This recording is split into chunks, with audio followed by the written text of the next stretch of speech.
a quarta vez que o Centro de Educação Transdisciplinar, o CETRANS, aqui se apresenta. Sinceramente, agradecemos aos membros dos 4 comitês internacionais do México, da Cátedra da Unesco da Itália, do CIRE, da França, e do CETRANS, e a seus apoiadores pela organização deste magno evento, inédito pela sua forma e abrangência. Desde o início do Congresso, em 30 de outubro de 2020, temas de enorme pertinência e magnitude foram aqui abordados por magníficos palestrantes dos continentes africano, americano e sul-americano, asiático e europeu. Alguns focos temáticos foram aqui apresentados. Transdisciplinaridade, sua fundamentação e aplicação. Cultura e patrimônio cultural, material e imaterial, populações originárias. Decolonização e o exercício de nossas capacidades biológicas, educação biológica e antropologia em suas diferentes vertentes. A semiótica, educação formal e não formal e suas implicações. Pós- e transhumanismo, o antropocentrismo e suas consequências. O cuidado de si mesmo, atualização de nossas potencialidades, corporificação do ser, o agente transdisciplinar e o ser sendo transdisciplinar. Inteligência não cerebral. A arte como forma de expressão do ser, que mostra o próprio ser em obra, as implicações do interreligioso nas culturas da África, as relações intergeracionais e as novas formas do fazer transdisciplinar, a educação e a ecologia como modo de mudar formas de pensar e fazer, sistemas sustentáveis e a ética transdisciplinar das redes humanas e o trabalho comunitário, dentre outros. Princípios transdisciplinares foram trazidos para o entendimento. Metodologias, estratégias disciplinares, pluri, multi, inter e transdisciplinares foram diferenciadas e estão sendo, pouco a pouco, elucidadas através das palestras, das questões propostas pelos internautas e das respostas dadas a elas. Palavras novas foram trazidas para o entendimento e outras palavras foram cunhadas. Sabemos que quando nomeamos algo, algo que já estava entre nós é instaurado e passa a existir no mundo. Muitas ideias novas ou desconhecidas para alguns passarão a existir a partir de agora, e com isso a realidade se abre e se revela. Precisaremos de tempo para absorver a riqueza do conteúdo que está sendo depositado a cada encontro. Já estamos projetados para esse novo conhecimento que se abriu para nós e nossa experiência. A partir daqui, vai poder instaurá-los. Complexidade e humanismo é o foco temático desta semana. Definir o humanismo como um conceito que classifica o homem em categorias e o coloca em caixas estruturadas empobrece o sentido do humano. O ser humano é, de um lado, um ser engajado no seu mundo, na sua cultura, em sua corporidade, na sua relação com os outros e com os objetos que lhe vêm ao encontro. Do outro lado, conjuntamente com tudo isto, é um ser que se revela pela sua abertura, que transcende a possibilidades próprias, ainda que finitas, que não pode ser explicado jamais por categorias estáticas, úteis eventualmente para explicar as demais entes ultramundanos. É esse espírito e atmosfera que gostaríamos de oferecer nessa semana que o CETRANS inicia hoje. Nessa quarta-feira, teremos a conferência do nosso palestrante convidado, Sérgio Bolliger, estudioso e grande conhecedor de Heidegger, que aceitou o nosso convite e, com isso, nos sentimos muito honrados e agradecidos. Sérgio falará sobre a desafirmação de si, levantando a questão que atravessa o mundo moderno ocidental, o que há com o humano, uma vez que hoje se pensa muito no homem, sem pensar o ser. E isto tem mostrado suas consequências. Em seguida, na mesa redonda, ouviremos Maria Fernandes de Mello, Marina Bernardi e Inácio Berber. Marina aceitou que sua fala fosse traduzida do inglês para o português e lida por um dos membros desse painel, de modo que toda a sessão fosse feita em uma única língua, para que pudesse ser traduzida, então, em 112 línguas, após o encerramento dessa sessão, e assim assistida pelo grande número de participantes deste congresso.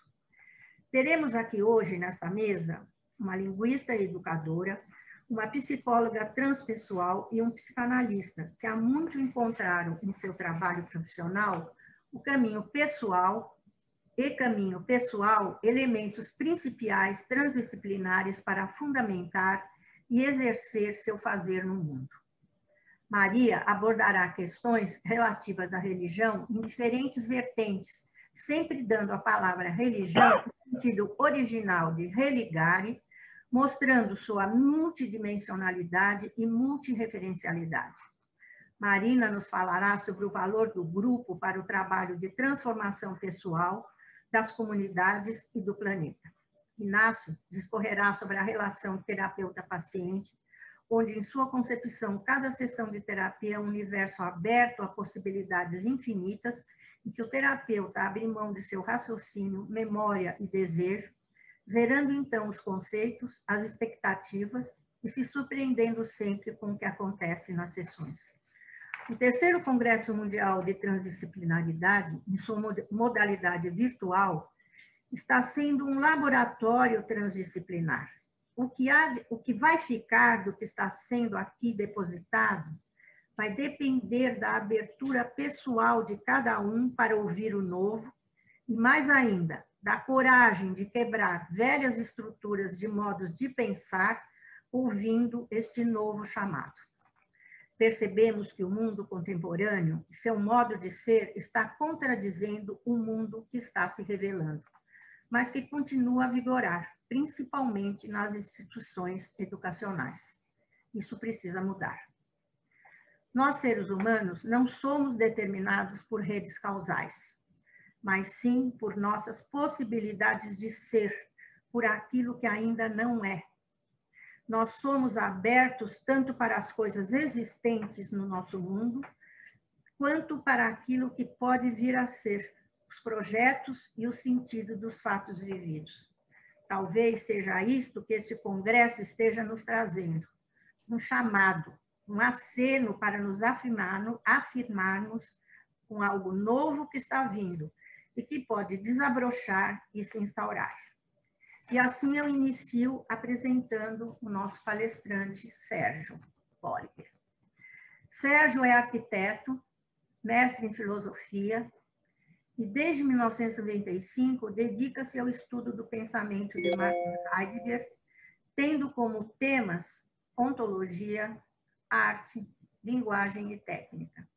A partir de 1999, organiza cursos e encontros para a discussão desse pensamento, voltados para os diálogos com a arte, a política e a psicologia, acerca de fundamentos do existir contemporâneo.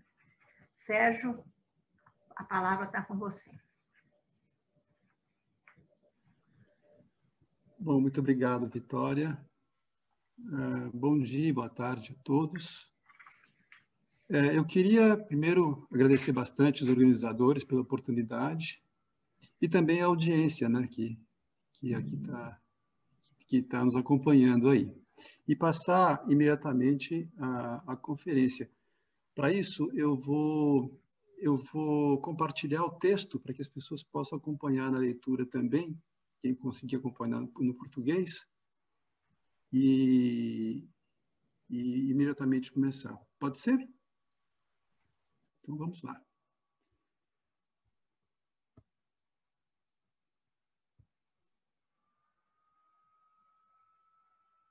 Conseguiram visualizar? Sim. O texto?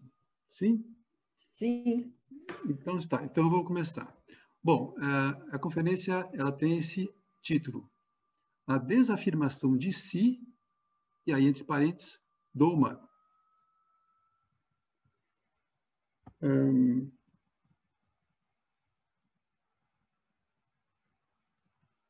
Muito bem. O que há um humano? Eu pretendo aqui abordar a questão do humano, e humano, a partir de como Martin Heidegger procurou pensar o ser. Mas fazer isso considerando o erro desse pensador. Bem entendido, o que ele mesmo assim chamava o meu erro. Pois bem, errar é humano. E o humano, no caso, era Heidegger. A primeira frase, genérica, soa aqui condescendente, ao menos com a nossa espécie, com o humano, que é falível em geral. A outra aponta um caso intolerável, um erro acontecido, esse erro singular, o de Heidegger. Quem tem alguma familiaridade com o filósofo sabe do que a gente está falando. E o título pretende indicar e ser provocativo a respeito. Ao falar de desafirmação de si, quer remeter e se contrapor à afirmação de si, à autoafirmação. E, com isso, ao título do discurso de posse de Heidegger, à reitoria da Universidade de Freiburg, que, como se sabe, era a autoafirmação da Universidade Alemã. Discurso que, por sua vez, demarca o compromisso de Heidegger em 1933 com a chegada ao poder do regime nazista. Ele mesmo chegou a cogitar que talvez não devesse ter feito aquele discurso. E, nos seus cadernos pretos, se refere muitas vezes ao erro relacionado àquele envolvimento político. E sempre assim, como seu erro. E Heidegger, à sua maneira, ele não contemporaneizava. Mas ele distinguia o erro fundamental do que ele chamou de enganos dele decorrentes, nele fundados. E recusou tratar do erro fundamental a partir dos enganos. Ele disse: a opinião pública vê apenas o engano, mas não o erro. Porque vê o engano, computa apenas seus efeitos e imputa responsabilização. E nisso ela tem razão. Não incondicionalmente, mas sim caso ela, ao mesmo tempo, tomar a sério, pensar o erro e seu fundamento, o pensamento em ser e tempo. É de se notar que ele cita o pensamento em ser e tempo, seu tratado acerca do existir humano, embora, na passagem, não chegue a nomear o que nessa obra fundaria o erro. Mas, de todo modo, ele quis deixar bem claro: o erro não teria sido um acontecimento desvinculado do seu pensamento filosófico. Pior, teria fundamento nele. O que ele diz não desautoriza a condenação política e moral, e mesmo aceita a vinculação entre o erro e todos os enganos. E muito se pensou e debateu a respeito do que seriam esses enganos: motivações imediatas ou de fundo, políticas ou privadas, ingenuidade ou ambição pelo poder, etnocentrismo e antissemitismo, dentre elas. Mas o que Heidegger propõe implica que todo o contexto, julgado sórdido ou não isente o seu pensamento de responsabilidade, isolando-o em redoma filosófica. Vê-se tratado de um erro, mas certamente um erro vinculado à insuficiência do seu pensamento à época. E como fica o pensamento dele acerca do humano? E como fica o nosso? Declarando o vínculo do erro ao seu pensamento, Heidegger nos torna herdeiros de seu erro, na medida em que sejamos tocados pelo que disse e pensou, e, em particular, acerca do humano. Esse erro, sabemos, mesmo quando não trazido à questão, paira, desde então, como sombra sobre o pensamento dele. Mas, sobre o nosso pensamento. Mais ainda, sobre o pensar.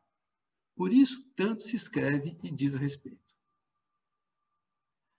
Há que condenar. Mas, bem sabemos que algo no episódio escapa à condenação. Escapa a nós, impotentes.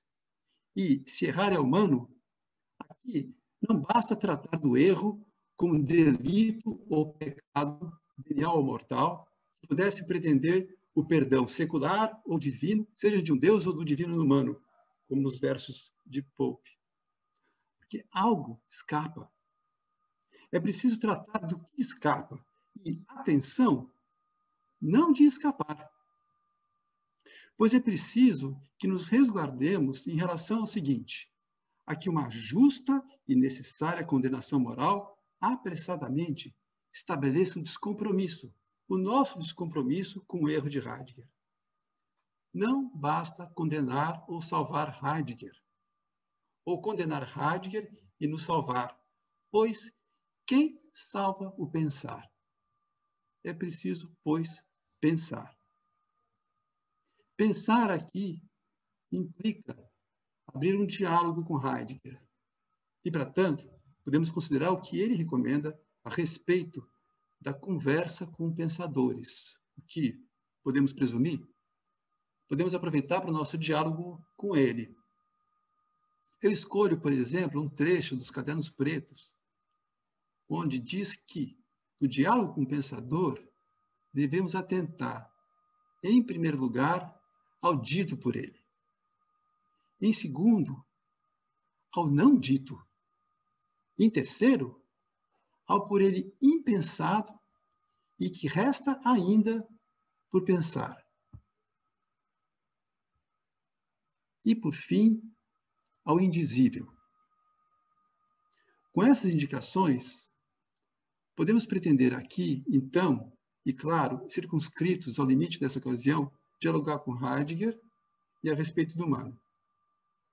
Fazer isso não só a partir do pensado, dito ou não por ele até 1933, mas também acerca do impensável à época de seu erro e do indizível apontados em seu pensamento posterior.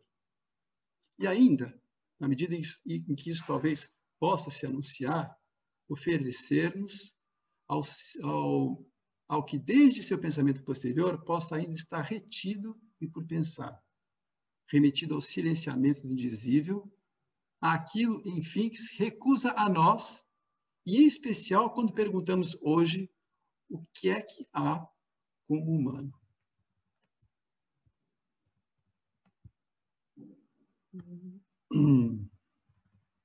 Pois bem, nessa direção, e para começar, a gente poderia dar por bem conhecido o que Heidegger disse acerca do humano antes de 1933, porque foi o que disse em Ser e Tempo. Mas eu gostaria de destacar que, por meio dessa obra, ele usou também desdizer algo. Simplesmente a palavra humano, aquela a partir da qual nos reunimos como espécie e nos distinguimos das demais espécies e os outros seres. Em vez de assim nos chamar, ele disse: este ente que nós mesmos somos, apreendemos terminologicamente como Dasein, existência em alemão, e que usamos traduzir literalmente por ser aí. Temos de admitir, é com uma intrigante naturalidade que tomamos conhecimento, aceitamos e comentamos uns com os outros que ele evitou essa designação, humano, para dizer o ente que nós somos. Claro, de pronto aceitamos bem ao saber que não teria sido por veredade, extravagância ou mera busca por originalidade, mas sim por rigor metodológico. E mais importante, em consonância com os objetivos últimos de sua investigação, que tomava o humano por tema em seu ser humano, para chegar a pensar o ser, mais do que o ser de tudo o que é, pensar o ser mesmo.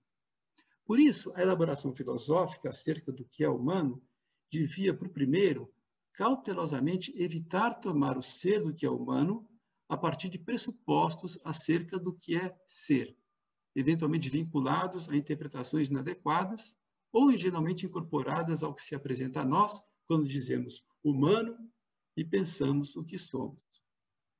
Assim, chamando-nos de ser aí, ele pretendeu nada menos do que suspender os fundamentos sobre os quais repousam, por exemplo, toda a biologia, a psicologia e a antropologia. antes ainda, suspender as tradicionais interpretações filosóficas acerca do ser do humano, tais como sua determinação enquanto vivente, sujeito ou pessoa. Ou segundo modos de seu ser, como corpóreo, anímico ou espiritual. Tudo isso, e com destaque especial para a recusa de tomar de partida aquela tradicional definição ocidental do humano, desde os gregos, como doion, animal, doion logon echon, o animal com logos, que tem fala, o bicho falante, o animal racional. Porém, ao longo de 25 séculos, foi com esse conjunto de determinações que a nossa humanidade assim se disse humana. Com elas, pensou, trouxe a fala e fundou o que somos. São a palavra do humano, o que ele disse acerca de si. Ora, se nos guiarmos pelas recomendações de Heidegger, na direção de um diálogo com essa humanidade, devemos pensar também o que ela não disse de si, e o impensado, e ainda por pensar, e enfim, nele, o que é indizível. Heidegger abriu esse diálogo. Abriu conosco, e dessa forma, nos convidando a participar como existentes, e desdizendo a palavra humano. Entramos nele como existentes e, como tais, eu entendo, se é iniciado a desafirmação de si do humano. Mais precisamente, do humano ocidental, da humanidade assim constituída. Mas temos que considerar a inauguração desse desafirmar teria de ser dado por meio de ser e tempo. Teria se dado por meio de ser e tempo. A obra insuficiente, produto da insuficiência do pensamento de Heidegger à época. E, portanto, sugiro, operando uma insuficiente desafirmação de si por parte do humano ocidental. Acredito que, dessa insuficiência, podemos pensar algo acerca do erro, do humano e do que há. Para prosseguir, podemos lembrar que, em 1946, Jean Beaufret escreveu a Heidegger perguntando como dar novamente um sentido à palavra humanismo. A própria pergunta denuncia a insuficiência e os limites da recepção de ser e tempo, mesmo nos círculos que se pretendiam mais próximos. Na resposta, elaborada e publicada sob o título Sobre o Humanismo, Heidegger, de modo inicialmente algo cauteloso e ponderado, escreve o seguinte: essa pergunta provém do propósito de conservar a palavra humanismo. Eu me pergunto se isso é necessário. E continua mais incisivo. Ou a desgraça que todos os títulos desse tipo provocam não está ainda suficientemente clara. Mais enfático ainda, nos cadernos pretos, ele anotaria à mesma época. Também, de que outra maneira o desumano poderia chegar ao poder não fosse a partir do humanismo. Em muitas passagens de sobre o humanismo até os cadernos pretos, Heidegger aborda a insuficiência na recepção e compreensão de ser e tempo. E, a bem da verdade, quem de nós poderia negar que, à primeira leitura da obra, o nosso existir como ser aí não se insinue enquanto o centro irradiador do sentido de tudo que é, tal como hoje nossa humanidade antropocêntrica. De todo modo, Beaufret dirigiu aquela pergunta a Heidegger, notoriamente, sobre o impacto recente da célebre conferência O Existencialismo é um Humanismo, de Sartre, que é de 1945. Conferência em que, aliás, curiosamente, Sartre declara considerar Heidegger um existencialista e da mesma espécie dele, a saber, a dos existencialistas ateus.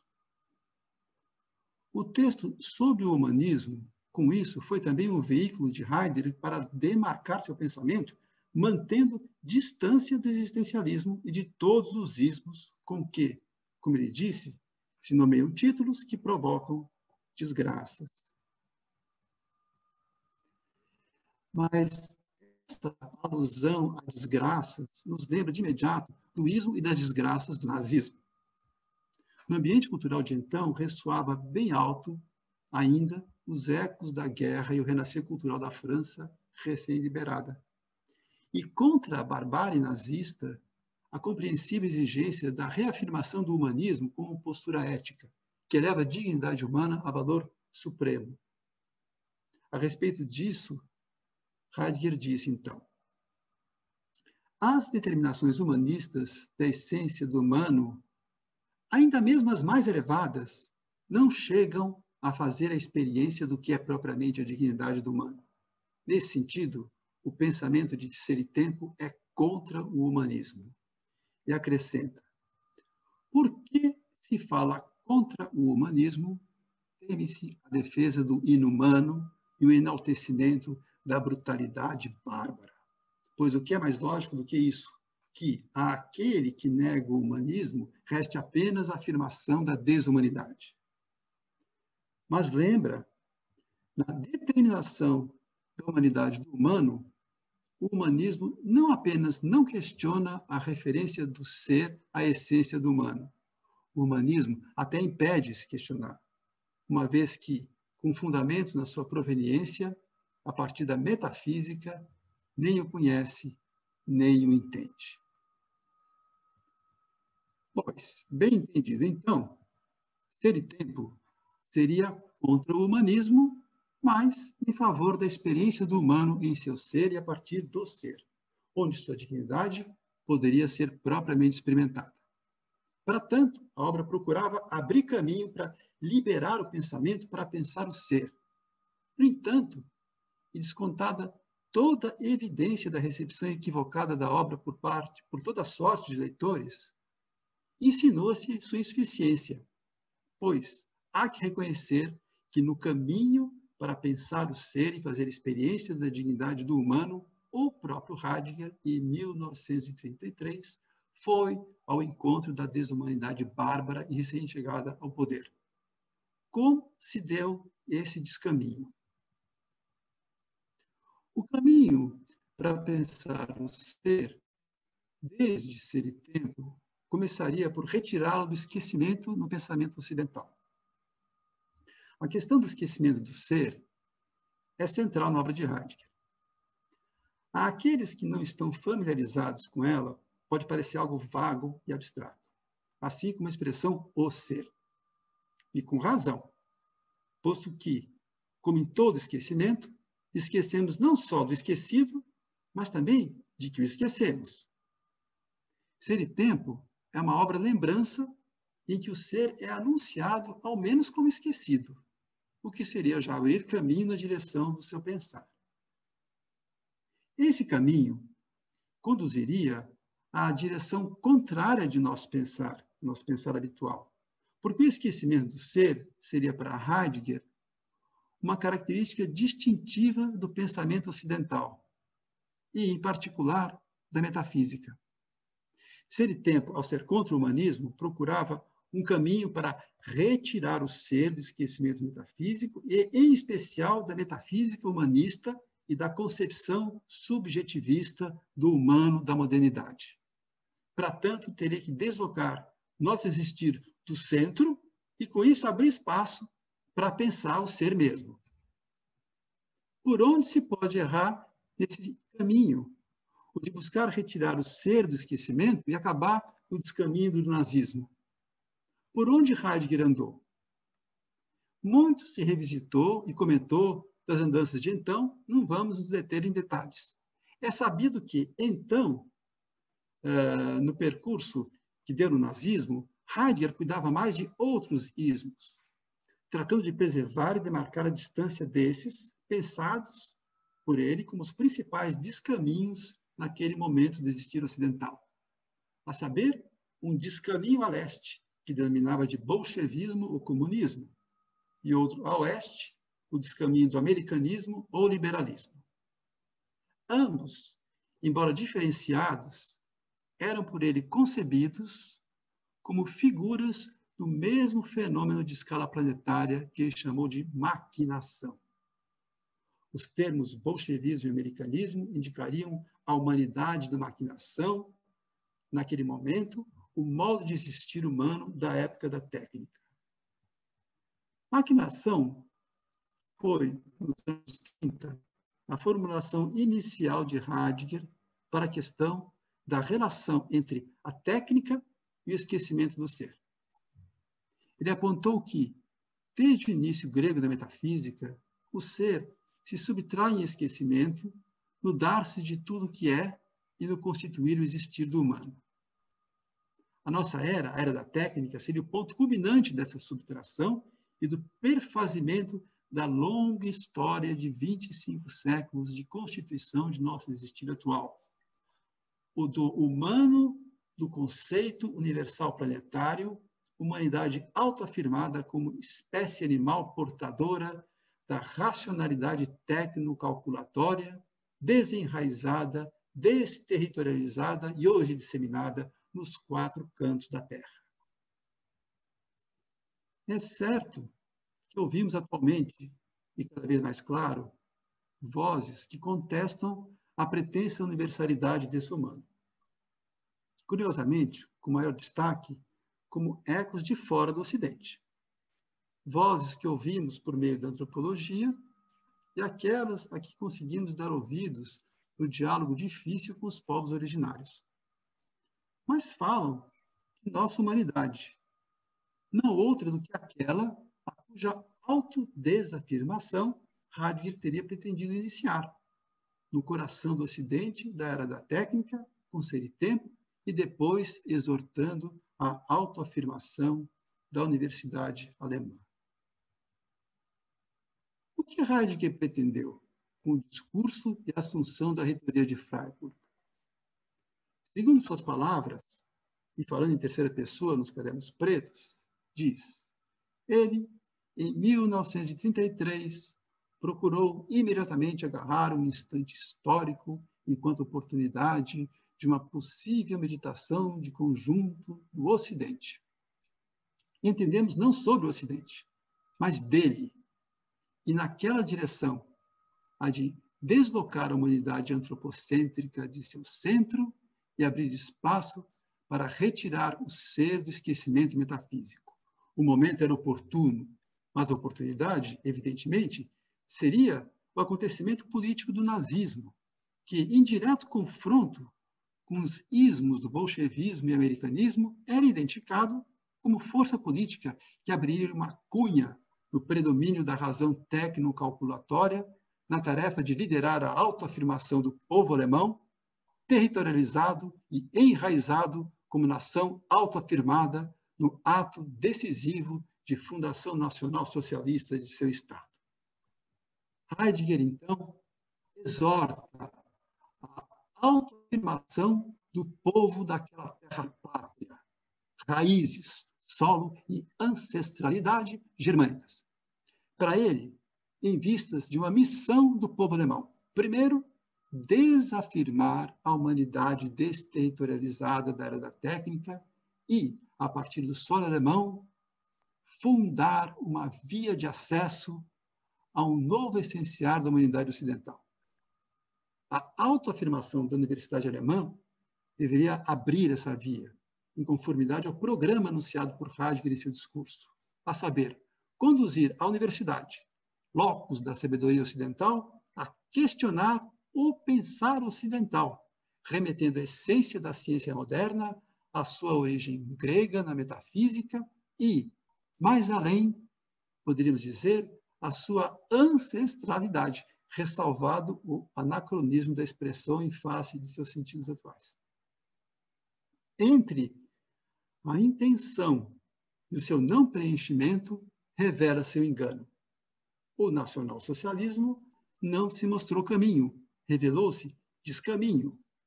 Como Heidegger o descreveria em 1946, teria sido uma configuração da incontornável efetivação e estabelecimento da metafísica absoluta da vontade o modo supremo de descaminho e esquecimento do ser na errância da era da técnica. Heidegger teria se enganado terrivelmente em 1933, colhendo o radicalmente diferente na direção oposta à que teria imaginado.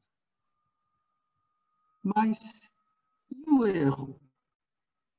O erro se oculta no engano. O engano se mostra como o auto-engano acerca do que foi afirmado e firmado em busca do pretendido. E se mostra como o pensado errado.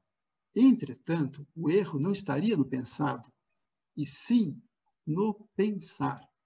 E, como sugerimos, a partir da insuficiência do pensamento em ser e tempo. Insuficiência, podemos presumir, de um pensar que ainda não conseguiu perfazer o que depois Heidegger chamaria de viragem em relação à metafísica e em direção ao ser.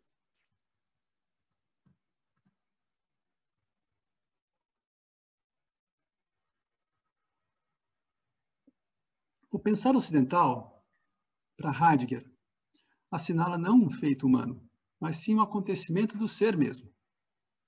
Existimos e agimos como perfazer do que se iniciou com esse acontecimento.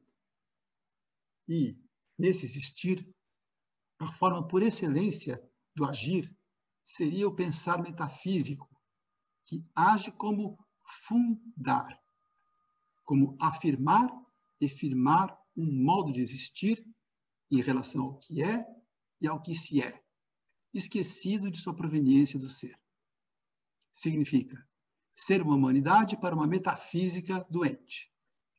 A história da metafísica descreveria o acontecer dessa humanidade, culminando na fundação do existir como autoafirmação do próprio ente fundador, autoafirmação do humano. Uma humanidade para uma metafísica do sujeito moderno, em esquecimento máximo de sua proveniência do ser. Por causa desse esquecimento, Heidegger dizia que o humano ocidental não pensa. Não pensa, aliás, desde seu início grego. E, nesse sentido, pensa o ente sem pensar o ser. O desafirmar-se dessa humanidade, assim como o seu início grego, haveria de ser um acontecimento do ser mesmo, não um feito humano.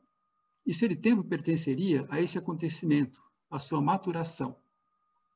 Mas, se concebemos que ser e tempo inicia a esse desafirmar de forma insuficiente, vale dizer que pertence ainda à imaturidade do acontecimento de outro pensar.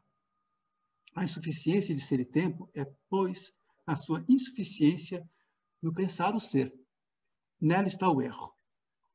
O erro, que não está no pensado, estaria no pensar, que funda como autoafirmar a própria essência. Pois todo autoafirmar é um não pensar, que se firma como fundamento desse existir que não pensa. Heidegger, na sua obra posterior, e discutindo com Nietzsche, aborda esse não pensar na era da técnica como o autoafirmar do humano da vontade de potência. E, em razão do esquecimento do ser, podemos entender como afirmação de si, mas pretensamente a partir de si, como vontade de potência que quer a si, desconhecendo a proveniência do próprio querer, a partir do ser mesmo. Proveniência essa nomeada por ele como a vontade da vontade. Trata-se, então, de um autoafirmar que desconhece o que o firmou. Autoafirmação, digamos, heteroafirmada, que firma o humano como funcionário do destinamento do ser enquanto vontade da vontade. O humano da desumanidade, tornado animal ou máquina de cálculo racional da época de máximo esquecimento, humano cuja vontade quer a si mesma no querer mais. Em um texto elaborado de 36 até 46, chamado Ultrapassamento na Metafísica, Heidegger toca na relação entre a vontade da vontade, o declínio da verdade, erro e engano, diz ele, a respeito da nossa época. O declínio da verdade doente acontece necessariamente e, na verdade, enquanto o perfazimento da metafísica. O declínio se perfaz, sobretudo, por meio do colapso do mundo cunhado pela metafísica e por meio da desertificação da Terra, proveniente da metafísica. Colapso e desertificação encontram o adequado perfazimento nisso, que o humano da metafísica, o animal racionale, se torna o animal trabalhador. Essa constatação confirma a extrema cegueira sobre o esquecimento do ser. O humano, entretanto, se quer, enquanto o voluntário, em alemão, voluntário é freiwillige, quer dizer, de livre vontade. Ele se quer enquanto o voluntário de livre vontade, para a qual toda verdade se torna aquele erro do qual ele necessita para que possa assegurar diante de si a ilusão a respeito disso, de que a vontade da vontade não pode querer nada além do nulo nada, frente ao qual ele se afirma sem poder saber da completa nulidade de si mesmo. Ressalto que podemos ler no trecho o seguinte: o voluntário de livre vontade, da vontade, necessita do erro. O erro assegura a ilusão de que ele afirma a si mesmo. O voluntário da vontade, quer a si mesmo enquanto voluntário de livre vontade, sem saber da própria nulidade. É o humano da era técnica, liberado para a livre condução da desertificação da Terra e ao colapso de seu mundo cunhado pela metafísica. Poderíamos tomar esse trecho como a resposta que Heidegger daria à pergunta: o que há com o humano? Seria, enfim, o que há conosco, hoje, porque o que então havia, dizia ele, teria permanecido conosco, acontecendo também na derrota nazista, após a guerra e na paz das décadas seguintes, na conjuração de novos enganos. Ele teria, aliás, cogitado que talvez levasse ainda coisa de 300 anos até que, da devastação, o ser mesmo, quem sabe, destinasse uma humanidade à sua lembrança. Por outro lado, em meio à devastação em curso, anuncia-se também, com Heidegger, uma desafirmação de si, desse humano, que, teimosamente, mesmo que de modo insuficiente, por ainda 300 anos, talvez acabe por consumar um movimento em direção, quem sabe, de uma viragem do esquecimento em lembrança do ser. E a essa transição, que é como Heidegger se refere a esse movimento, em seus moldes de insuficiência, pertenceria à forma errática de desentendimentos, enganos e falsas interpretações, posto que, dentro de certos limites, vai usar as ferramentas e linguagem daquilo a ultrapassar, a metafísica. Poderíamos, então, a questão: o que há o humano? Essa outra resposta. Há a desafirmação de si do humano em meio à devastação de sua autoafirmação. Mas convém atentarmos ao quanto essa resposta e a própria pergunta ainda errariam na errância ocidental, pois, em correspondência ao que procura anunciar, seria bem o caso de reformular a pergunta pelo humano, e, em vez de perguntar o que há com ele, questionar o que há com o ser. Essa pergunta reclama a lembrança do ser e talvez nos encaminhasse melhor a sua retirada do esquecimento. Mas como responder? Pois acaso conseguimos pensar o ser, ou sequer saber do que se trataria esse pensar? Mencionamos o ser aqui dezenas de vezes, mas convenhamos de forma apenas alusiva e subsidiária ao que tratávamos, a questão do humano e, em particular, da sua desafirmação. Porém, gostaria de sugerir que essa questão, sempre que correlacionada ao esquecimento e à lembrança do ser, possa mostrar um possível caminho para pensar o ser. Após tanto falarmos da desafirmação de si do humano, cabe cogitar se a desafirmação de si não pertenceria já ao próprio pensar o ser. Sabemos que ele se contrapõe à autoafirmação. Tiramos proveito do título do discurso de 1933 para pensar na autoafirmação um caráter do nosso modo de existir ocidental. A desafirmação de si quer corresponder, portanto, ao caráter de outro modo de existir.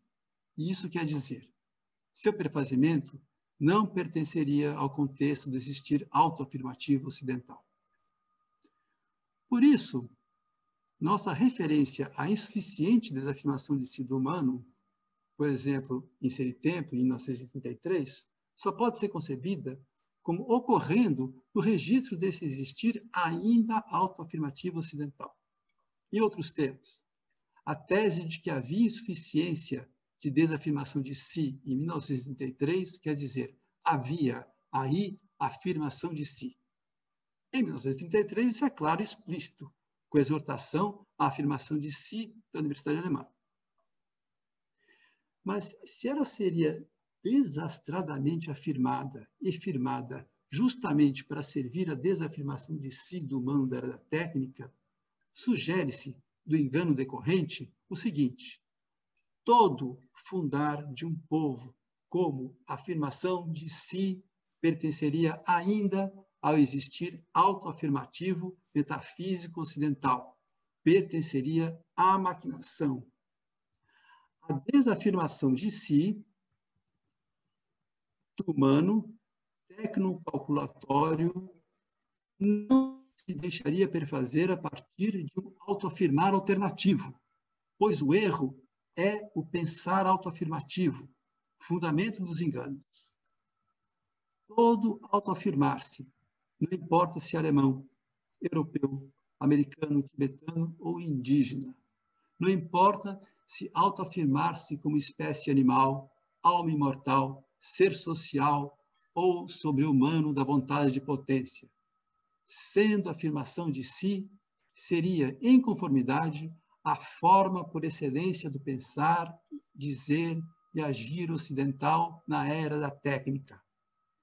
O fundar, o próprio existir, e enquanto autoafirmar e firmar metafisicamente o próprio ser em sua relação com o que se é, e com o que o humano ou uma humanidade disse a sua palavra a respeito de si. Esse firmar-se em relação ao que se é significa não abrir-se à sua relação com o ser mesmo.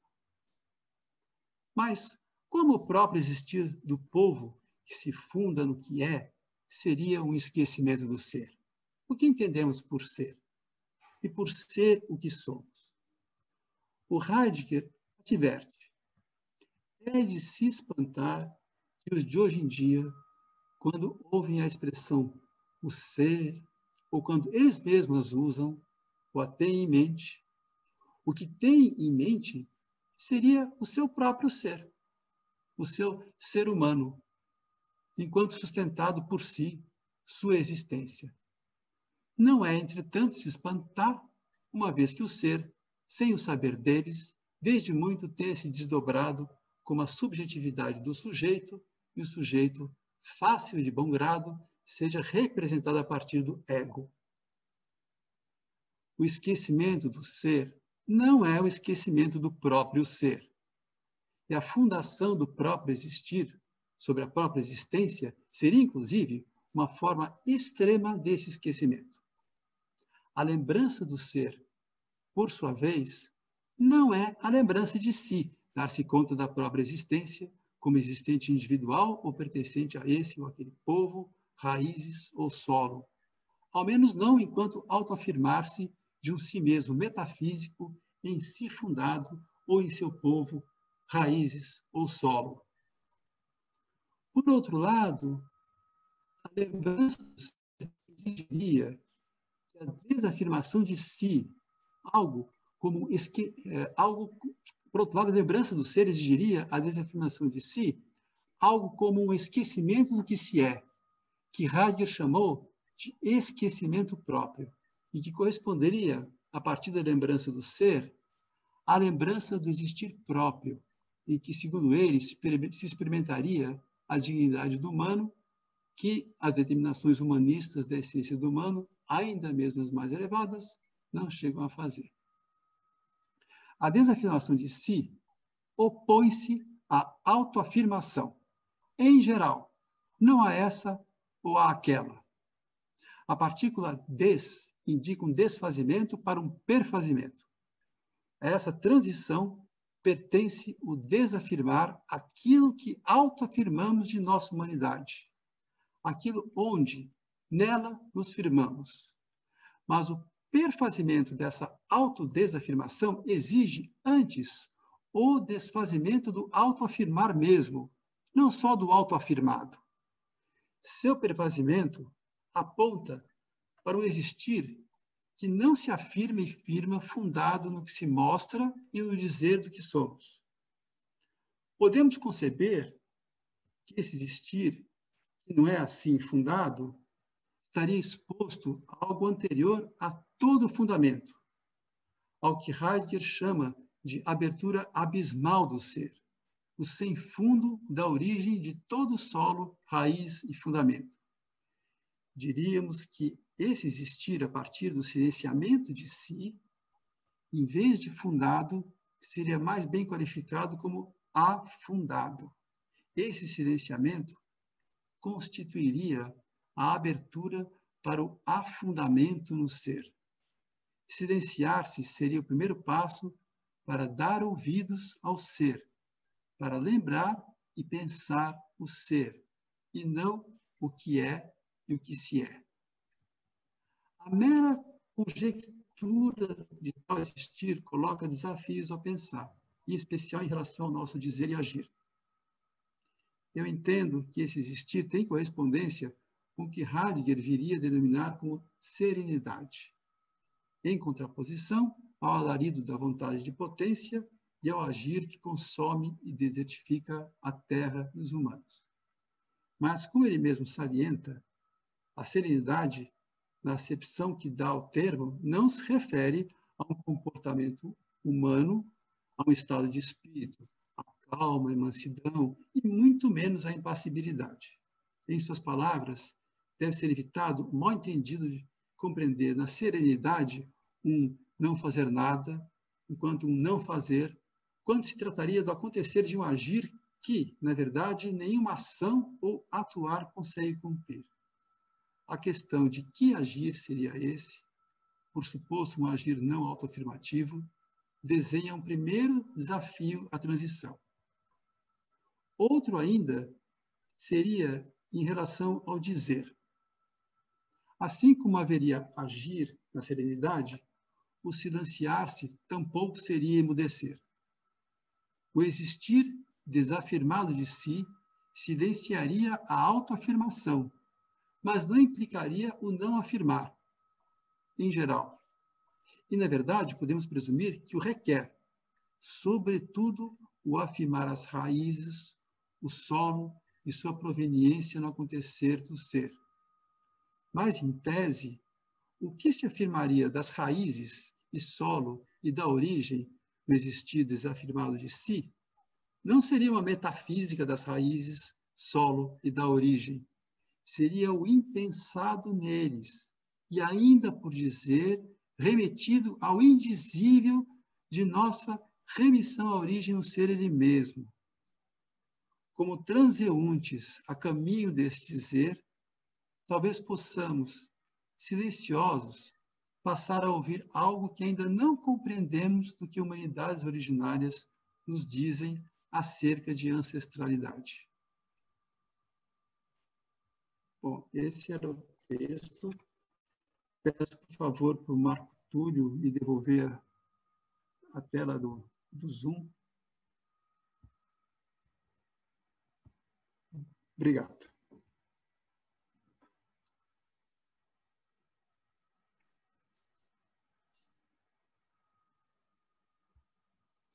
Vitória está falando, acho que está sem o microfone, né? Meu Deus do céu. Tem muitas perguntas para você e muitos comentários acerca das coisas que você falou. São muitos, eu vou fazer as perguntas, porque eu acho que são várias, então acho que ir direto para elas, né? Eu fiz mais ou menos uma ordem, como uma ordem que desse para esclarecer o assunto. A primeira pergunta, da Adriana Kakuri: o que é se pensar que Heidegger menciona?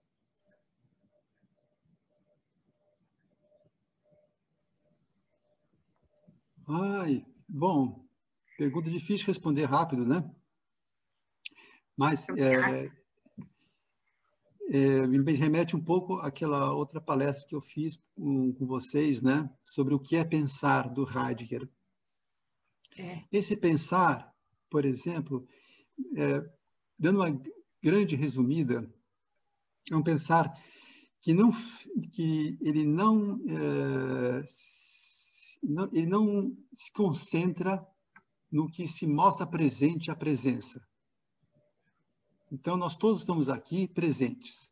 Uma coisa é a gente falar sobre o que é presente. Outra coisa é a gente prestar atenção na presença do presente. Que nós todos estamos aqui presentes e que tudo que está junto com a gente aqui. Isso já seria um esquecimento do ser, porque o ser seria o de onde se originaria essa presença do presente. Então, esse pensar seria um pensar que, ao invés de concentrar-se, ele se descentra e tenta se abrir para o que se subtrai ao nosso pensamento enquanto a gente pensa. A gente não concentra o pensamento no que surge para pensar. A gente abre o pensamento para o acontecer, para tudo que está aqui conosco, tudo que, por exemplo, dessa tela do Zoom, ela é para nós tudo que dela se mostra, mas também ela remete à presença de tudo dela que se recusa a nós, que não se mostra e que a gente, de repente, pode dar atenção à presença do que não se mostra e está aberto ao surgimento da vinda à presença do que aparece por aí.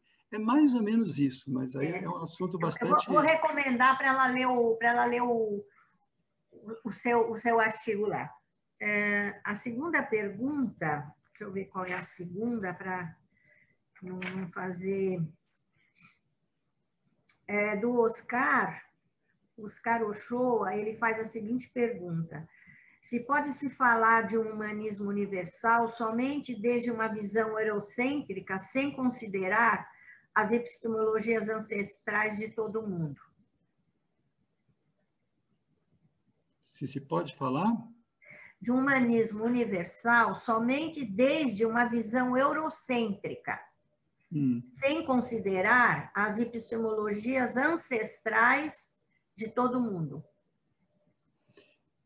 Eu acho que se consideramos as epistemologias ancestrais de todo mundo e outras formas de pensamento sobre o humano, a gente já estaria caindo fora do humanismo, que eu acho que é, pelo menos nessa tradição heideggeriana, o humanismo é um fenômeno, é o acontecimento de um modo de ser, de existir do humano, tipicamente ocidental, que se autodenomina assim. A gente pode ampliar o sentido da palavra humanismo para outros sentidos, mas o sentido preciso é que o problema é que a gente, ao falar de humanismo, a gente escorrega e cai onde o humanismo nos pegou no Ocidente. Então, o uso da palavra humanismo de forma mais ampla, ela é perigosa, né? Por esse motivo. Mas nesse pensamento, de fato, a gente reserva a palavra humanismo para algo dentro do enquadre realmente ocidental, que é diferente de falar do humano em geral, né? Que é um pouco mais... Heidegger até evitou o humano, né, no começo, depois ele começou a falar em humano de novo, mas no começo ele evitava usar a palavra humano, porque ela já estava contaminada pelo pensamento do humano ocidental e, em especial, pelo humanismo e a forma subjetivista que ele adquiriu a partir da modernidade. Então, ele até evitava a palavra estou falando sobre o humano. Estou falando sobre o existir aí, sobre a existência. Outra pergunta. Como dar novamente um sentido à palavra humanismo? É uma pergunta? A mesma pergunta do Boffet? Mais ou menos, acho que você já respondeu nessa sua... como que você pode dar novamente um sentido à palavra humanismo? A Tereza Cristina que fez essa pergunta. Tereza, é assim, na verdade, quando a gente quer dar um sentido à palavra humanismo, a gente quer novamente... Escapar do humanismo. A gente quer escapar do humanismo. Na verdade, a gente quer escapar de alguma coisa, nos autoafirmando em aquilo que a gente concebe como sendo o que caracteriza o humano. Mas, ao fazer isso, a gente fica aprisionado nessas caracterizações que a gente tem sobre o humano. Por exemplo, racionalidade, etc., etc., com todas... Então, esse é o perigo das palavras, né? Então, por isso, Heidegger falava assim, se é o caso da gente... Porque o humanismo é uma batalha pela vigência da nossa autorreflexão a partir de fundamentos que estão pressupostos como sendo o humano ocidental. Então, para que fazer de novo o mesmo procedimento de autoafirmarmos em relação a determinados modos de ser, em vez de simplesmente nos abrirmos para o que há? Novos modos, né? Há novos modos de ser, né? Outra pergunta. Por que o declínio e a desertificação, o declínio do mundo e a desertificação da Terra veio com a metafísica? É minha pergunta essa.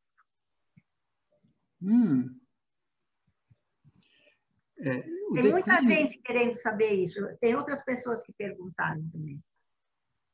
Então,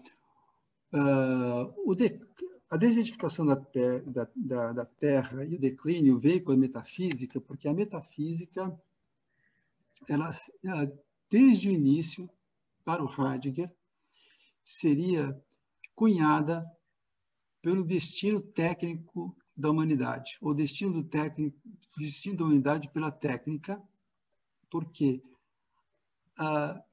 é uma pergunta difícil, mas assim, digamos que antes da consolidação da metafísica como sendo um modo de se relacionar com o existir do Ocidente, a gente consegue imaginar o que seria o modo de existir anterior? Por exemplo, um modo de existir entre os deuses, mítico, com outras... A gente pode imaginar um monte de coisas. A metafísica, ela simplesmente é um modo de esquecimento do ser a partir da relação do homem com o que é, com o ente, com o que é presente. E, a partir disso, toda a natureza, todas as coisas que aparecem no mundo são coisas que estão no mundo. Isso é um esquecimento de outras possibilidades de modos de ser dessas coisas. E aí a gente começa a se apropriar. Para nós, como nós mesmos, a gente se apropria da gente mesmo como sendo um animal que é esperto, que é racional e que se apropria da terra. E, com isso, nesse esquecimento de outros sentidos possíveis do entorno e das coisas em geral, a gente vai criando um modo de existir que, por ser um modo de existir em esquecimento dos outros sentidos, desertifica-os, consome, estoca, e a gente vive nesse